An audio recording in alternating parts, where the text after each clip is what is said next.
a survécu, et il a bien l'intention d'en profiter. 2 jours après avoir été la victime d'une tentative d'assassinat, Donald Trump était de retour sur scène à l'occasion de la Convention nationale républicaine. À peine 48 heures après avoir été la cible d'une tentative d'assassinat, Donald Trump est de retour sur la scène politique. Ce samedi 13 juillet, alors qu'il était en plein meeting politique à Butler, en Pennsylvanie, un État décrit comme « pivot » dans la course à la Maison-Blanche, le candidat républicain a été la cible d'un tir par arme à feu. Le tireur, Matthew Crooks, âgé de 20 ans et membre du Parti républicain, a été abattu par les agents des services secrets présents sur place, quelques instants après avoir ouvert le feu.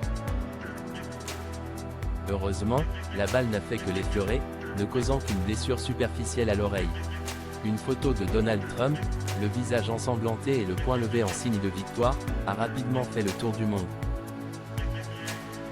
Si on aurait pu croire qu'un tel événement aurait poussé Donald Trump à prendre quelques jours de repos, c'était mal connaître le personnage. Rescapé d'une tentative d'assassinat, quel meilleur outil marketing?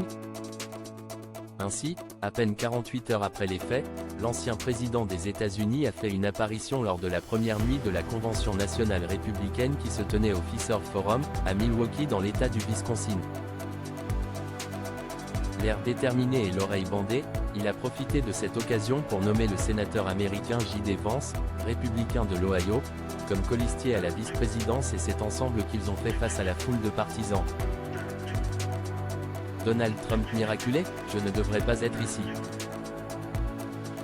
Avant son déplacement à Milwaukee, Donald Trump avait, dès le 14 juillet, accordé une interview au New York Post durant laquelle il est notamment revenu sur la photo prise après le coup de feu. Beaucoup de gens disent que c'est la photo la plus emblématique qu'ils aient jamais vue, a-t-il affirmé, avant d'ajouter « Ils ont raison et je ne suis pas mort ». D'habitude, il faut mourir pour avoir une photo emblématique. L'homme d'affaires est ensuite revenu plus largement sur cette tentative d'assassinat, expliquant qu'il était reconnaissant d'être encore en vie.